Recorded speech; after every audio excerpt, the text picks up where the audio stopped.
Bom dia, moçada, tudo bem com vocês? Aqui quem vos fala é o professor Eugênio Bastos, canal Geogênio, democratizando o ensino da geografia.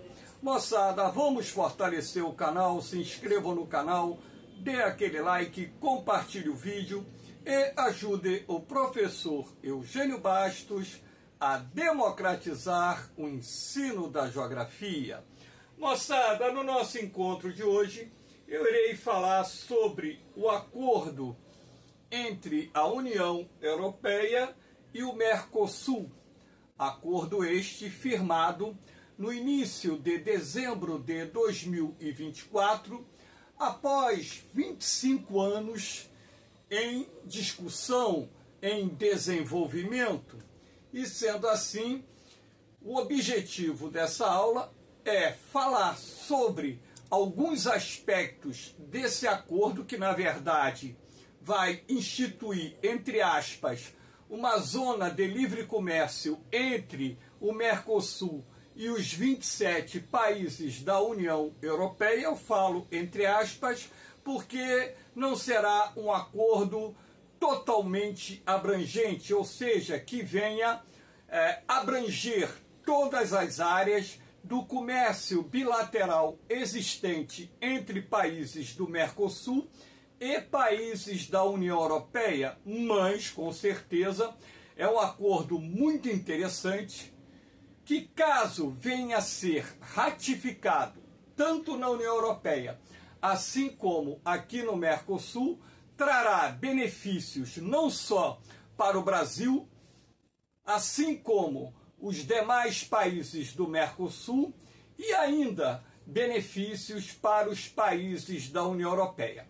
Então, na verdade, nós vamos abordar nessa aula os principais tópicos desse acordo firmado entre o Mercosul e a União Europeia, um tema de grande relevância que deverá ser abordado em alguns concursos de vestibulares, pode ser abordado no concurso da SpaceX, que serão realizados no ano de 2025. Espero que vocês gostem do nosso encontro.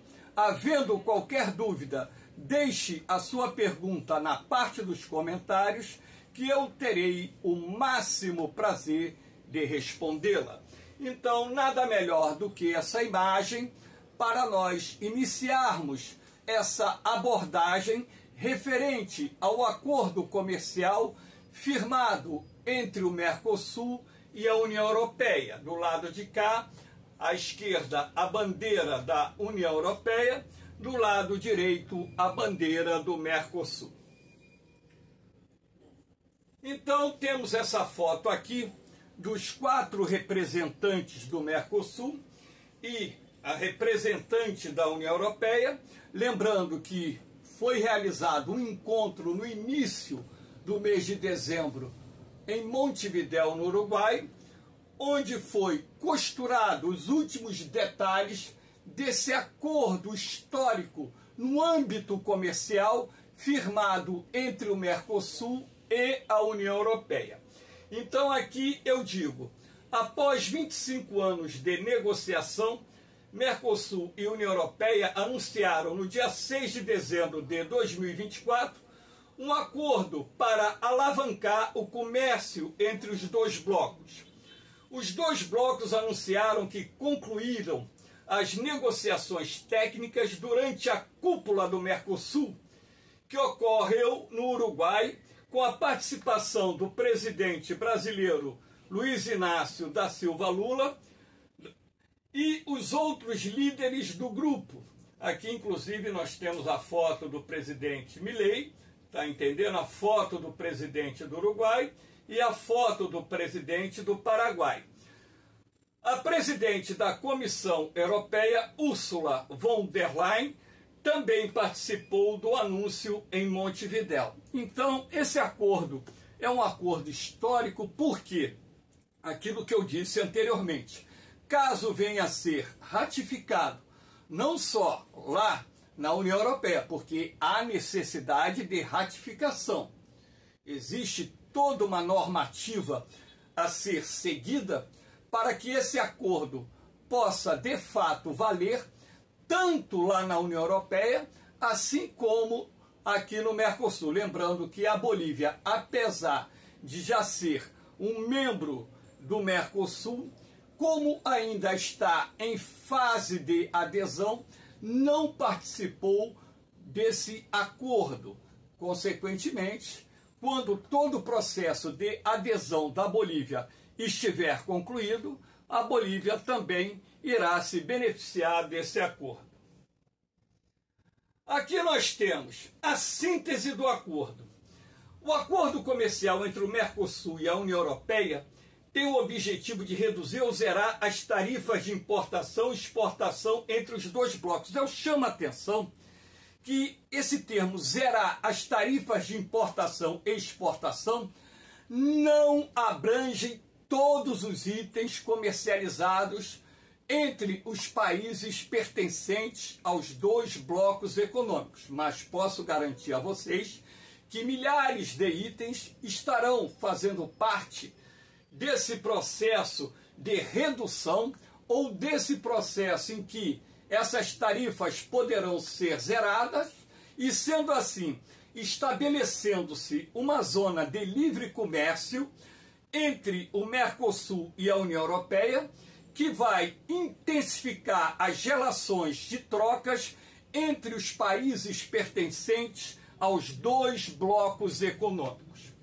Então, estão previstos tratados em temas importantes como cooperação política, cooperação ambiental, até mesmo porque o tema meio ambiente é um dos temas centrais desse debate que envolve o acordo do Mercosul com a União Europeia, até mesmo porque os países aqui da América do Sul pertencentes ao Mercosul, como por exemplo o Brasil, que é um dos maiores produtores mundiais de alimentos, então tem a questão da pecuária que está se desenvolvendo em áreas onde se processam desmatamentos ilegais. Você tem também a expansão das fronteiras agrícolas, inclusive em áreas consideradas de preservação ambiental, e isso, de certa forma, tem sido criticado por inúmeros governos da União Europeia, principalmente o governo francês, que tem batido nessa tecla muito dura. Livre comércio entre os dois blocos, que é o objetivo central, estabelecer uma zona de livre comércio entre o Mercosul e a União Europeia, harmonização de normas sanitárias e fitossanitárias que são voltadas para o controle de pragas e doenças. Essa é uma questão também que tem sido muito debatida na União Europeia. Por que isso? Porque a nossa legislação não é tão rigorosa como é a legislação dos países da União Europeia no que diz respeito à produção agropecuária. É um dos tópicos que tem sido alvo de críticas, não só da França, assim como de outros governos dos países da União Europeia, no que diz respeito, essa questão, das medidas sanitárias e fitossanitárias que deverão e devem ser aplicadas com o mesmo rigor que são aplicadas nos países da União Europeia, para que se possa chegar a um consenso de que nossas exportações de determinados produtos agropecuários não constitua nenhum tipo de ameaça à saúde das pessoas, da população que vive nos países da União Europeia. Lembrando também que no Brasil, por exemplo, se utiliza muitos agrotóxicos que são proibidos em países da União Europeia. Então existe a necessidade de harmonizar essas medidas sanitárias e fitossanitárias de forma que nós possamos oferecer aos europeus produtos com garantia de que não causarão nenhum tipo de problema à saúde das pessoas que consumirem determinados produtos. Proteção dos direitos de propriedade intelectual. Os países desenvolvidos batem muito nessa tecla, né? Não é a questão da relação Mercosul-União Europeia. Uma das críticas feitas por governos dos países desenvolvidos em relação aos países em desenvolvimento envolve exatamente as medidas que devem ser adotadas para a proteção dos direitos de propriedade intelectual, como patentes, marcas, produtos, essas coisas, né, que nós temos aqui, por exemplo, muita falsificação de produtos que pertencem, logicamente, o direito de propriedade intelectual pertence aos países desenvolvidos. Abertura para compras governamentais e por aí vai. Aqui eu coloquei do lado, logicamente que está pequeno, vocês não conseguirão ler, menos tarifas, mais comércio. Claro, a partir do momento que você reduz as tarifas aduaneiras ou alfandegárias, você cria um mecanismo para estimular o comércio bilateral entre os países. Então, é um objetivo de extrema importância, não só a redução de tarifas, como também a eliminação de determinadas tarifas para que possa aumentar o fluxo das trocas comerciais entre os países do Mercosul e os países da União Europeia. O acordo Mercosul-União Europeia prevê medidas para diminuir e até zerar impostos sobre importações. Produtos do Mercosul que terão cotas anuais de importação pela União Europeia. Então foi acordado que determinados produtos procedentes dos países do Mercosul terão cotas de importação para que não prejudique os setores locais da concorrência dos nossos produtos que chegam, nesse caso, ao mercado internacional a preços muito competitivos. Então você tem aqui a cachaça, 2,4 mil toneladas por ano, tarifa zerada, açúcar 180 mil toneladas por ano, carne de aves 480 mil toneladas, milho 1 milhão de toneladas, arroz 60 mil toneladas, carne bovina 99 mil toneladas.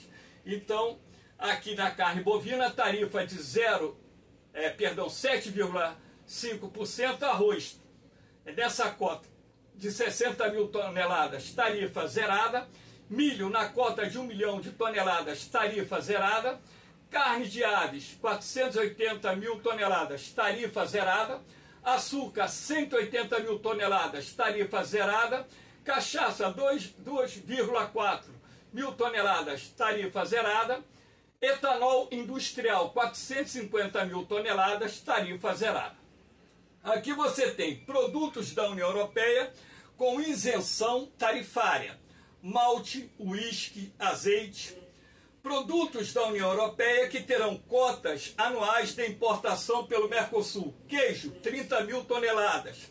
Leite, 10 mil toneladas. Fórmula láctea infantil, 5 mil toneladas.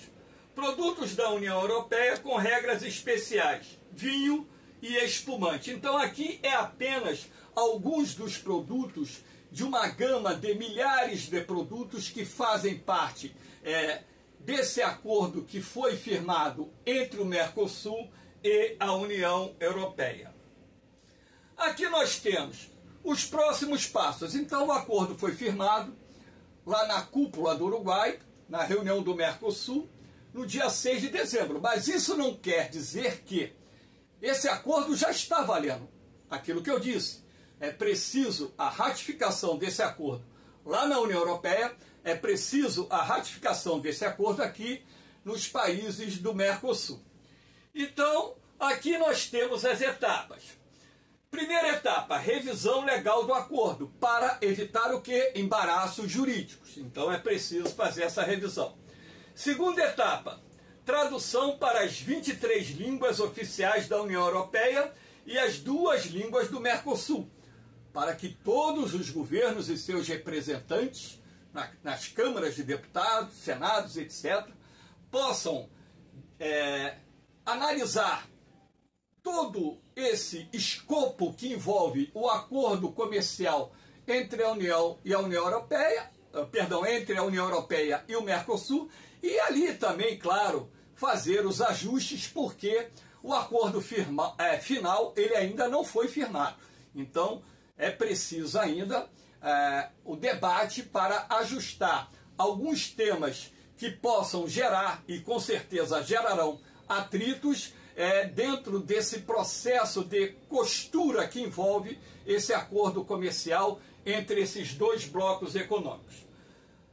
A terceira etapa, a assinatura formal do acordo. Aí já partimos para a assinatura formal do acordo, depois de tudo ajustado, satisfazendo os interesses dos países que estão envolvidos nesse acordo. Países do Mercosul e da União Europeia submetem o acordo para os respectivos processos internos. Então aqui vai para o Congresso. Então cada país tem o seu parlamento, tem o seu Congresso. Então esse acordo vai para a análise interna de cada país. No Brasil, o texto precisa de aprovação do Congresso Nacional. Deputados e senadores têm que aprovar para que depois o presidente do Brasil em exercício possa ratificar esse acordo. Na União Europeia, o acordo vai para o Conselho Europeu, formado por representantes dos 27 países que compõem na atualidade esse importante bloco econômico. Para ser aprovado, precisa do aval de 55% dos países e de países com 65% da população da União Europeia. Pode ser rejeitado se 4 países com pelo menos 35% da população da União Europeia efetuarem um bloqueio. Então, existe um risco desse acordo não sair do papel caso haja uma resistência que, na soma dos países envolvidos nesse processo contrário à formatação do acordo, incluam 35% da população da União Europeia e tenha, no mínimo, 4 países que, somando suas populações, tenha esse percentual estipulado de 35%. Ratificação dos compromissos, que é a etapa 5, e a última etapa, que é a etapa 6, entrada em vigor desse acordo. Então aqui existe todo um organograma que deve ser seguido para que esse acordo comercial entre os países do Mercosul e a União Europeia possa definitivamente sair do papel e entrar em vigor. Aqui nós temos o maior acordo comercial do mundo. Então, o que muda com o acordo? A União Europeia vai zerar as tarifas que incidem sobre 92% das importações do bloco sul-americano num prazo de 10 anos. O Mercosul, por sua vez, acabará com 72% das tarifas que incidem sobre produtos comprados do bloco europeu no mesmo período. A isenção chegará a 91% no prazo de 15 anos.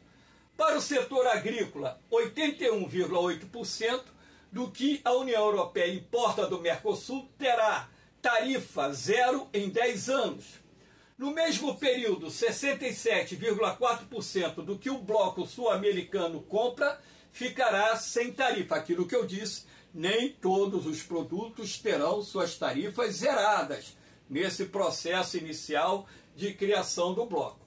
O acordo inclui cotas para determinados produtos para impedir o aumento muito grande nas vendas de determinados produtos, aquilo que possa, por exemplo, competir de uma forma, vamos dizer assim, vantajosa para os países que exportam e desvantajosas para os países que importam, né? Enfim.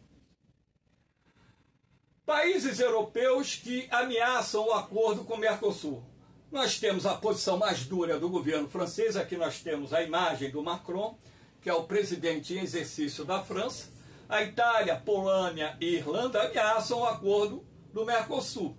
Então, A Irlanda, por exemplo, no caso, ela defende a tese de que é preciso aprofundar o debate na esfera desse acordo para aparar, por exemplo, as arestas que ainda, dentro do pensamento deles, possa prejudicar interesses nacionais.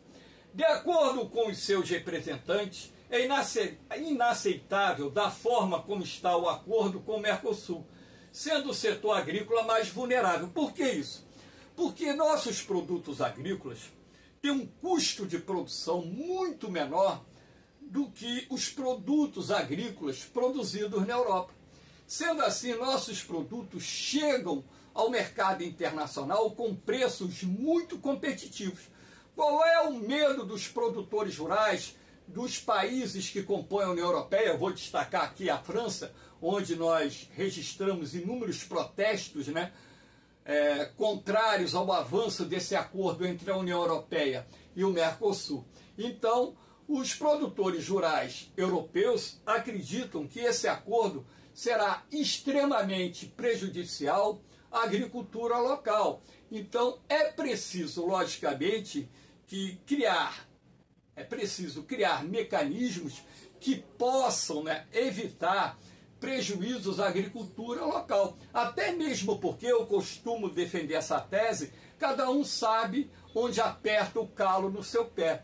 Então, governos dos países da União Europeia que têm uma tradição de adotarem políticas protecionistas justamente para salvaguardar setores produtivos vulneráveis à concorrência internacional, logicamente, eles observam o avanço desse acordo entre o Mercosul e a União Europeia uma ameaça aos interesses desses setores produtivos, não só o setor rural, como também outros setores produtivos locais.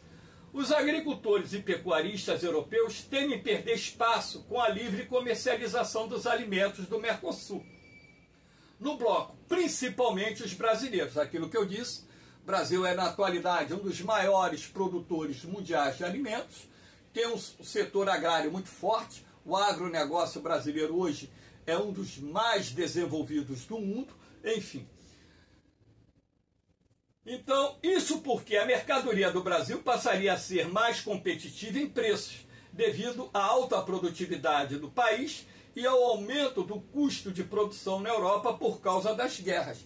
Então, eles veem, logicamente, que essa concorrência dos produtos procedentes do Brasil, também da Argentina, que é um outro importante produtor rural aqui da América do Sul, como uma ameaça aos interesses dos produtores rurais locais. Então, logicamente que existem arestas, mas um acordo que está sendo costurado durante 25 anos, não quer dizer que nesse intervalo de 25 anos, 1999 e 2024, todo ano tivesse reuniões para buscar um entendimento a fim de costurar esse acordo. Não, mas o acordo que foi apresentado na Cimeira, lá em 1999, e levou 25 anos para ser assinado entre os dois blocos econômicos, logicamente que essa demora para costurar esse acordo que visa criar uma zona de livre comércio envolvendo a União Europeia e o Mercosul precisa de ajustes para que, de fato, o acordo ele possa atender às demandas não só dos países da União Europeia, assim como também dos países do Mercosul. Porque, na verdade, o acordo só é bom quando ele satisfaz os interesses das partes envolvidas. Qualquer tipo de acordo que você venha fazer na vida só é interessante quando ele atende às demandas das duas partes. Então, em síntese, pessoal, essa aulinha é uma aulinha rápida, falando sobre a base desse acordo, que é o essencial para que vocês possam entender a base desse acordo para matar qualquer tipo de questão que venha envolver o tema nos concursos que serão realizados no ano de 2025.